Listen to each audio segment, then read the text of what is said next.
মেয়েদের আসল ঠিকানা তার স্বামীর একটু ঘর। খেয়াল করে শুনেন। নারী তার স্বামীর সংসারের লক্ষ্মী। আমাদের মেয়েদের সৃষ্টিকর্তা এভাবেই সৃষ্টি করছেন।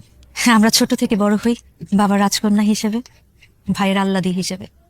তারপর বড় হয়ে চলে যায় শ্বশুর বাড়ি। শ্বশুর বাড়ি গিয়ে টুকটাক কাজ করি।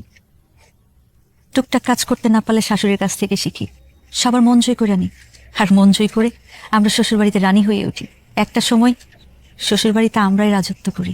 এই আমারে দেখো, বিয়ের আগের দিন পর্যন্ত আমার মা আমারে মুখে তুলে খাওয়াই দিছে। তুমি তো নারী, এটাই তোমার ধর্ম। এক স্বামীর সংসার করতে পারাটা গর্বের বোন। একবার ডিভোর্স দিয়া দেখো দুনিয়া কত কঠিন। তখন সবাই তোমার ডিভোর্সি হিসেবে দেখবে, কেউ হিসেব করেও দেখবো না তুমি মাত্র 7 দিন স্বামীর সংসার করছো। আর তোমার ভাই যে তোমার এত আহ্লাদ করে, তার কাছে তুমি বোঝা হইয়া যাও। সংসারটা ভাঙার আগে একবার চিন্তা করে দেখো।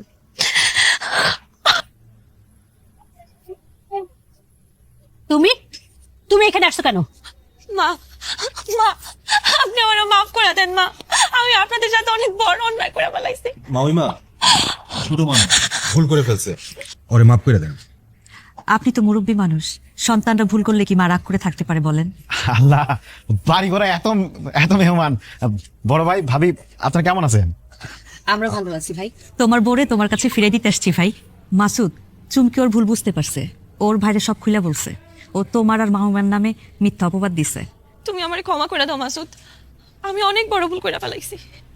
তুমি আমার কাছে ক্ষমা চাও, মায়ের কাছে ক্ষমা চাও। মা মা আপনি আমারে ক্ষমা করে দেন মা, আমি আর কোনোদিন এমন করবো না। দেখো বৌমা, আমি আর কয়দিন বাঁচবো? আজ আছি তো কাল নাই। এই সংসার তো তোমার, এই সংসার তোমারই গুছায় রাখতে হবে। শোনো বৌমা, আমিও যখন প্রথম প্রথম আসছি না, আমারও মানায় নিতে কষ্ট হয়েছে। ধীরে ধীরে সব বুঝে নিছি। আমরা মেয়েরা না অনেক ভাগ্যবতী। এক জন্মে দুইবার বাবা মা পাই। আর সংসারে বউ যদি ভালো হয়, সেই সংসারে সবাই না জান্নাতি সুখ পায়। চুমকি, বিয়ের আগে এই পুরুষ মানুষ মায়ের কোলে মাথা রেখে ঘুমায়, আর বিয়ের পরে প্রশান্তি কোথায় খুঁজে জানো? তার সহধর্মিনীর কাছে। একটা বিবাহিত নারীর কাছে তার কাছের মানুষ বা কাছের বন্ধু কে জানো? তার স্বামী। স্বামী স্ত্রীর সম্পর্কটাই এমন, একজন আরেকজনের মুখের দিকে তাকালেই তাদের মনের কথা বোঝা যায়, মুখ ফুটে কিছু বলতে হয় না। আমি আমার ভুল বুঝতে পারছি মাসুদ, তুমি আর আম্মা এবারের মতো আমারে মাফ করে দাও। চুমকি, এভাবে তো তুমি ক্ষমা পাবা না।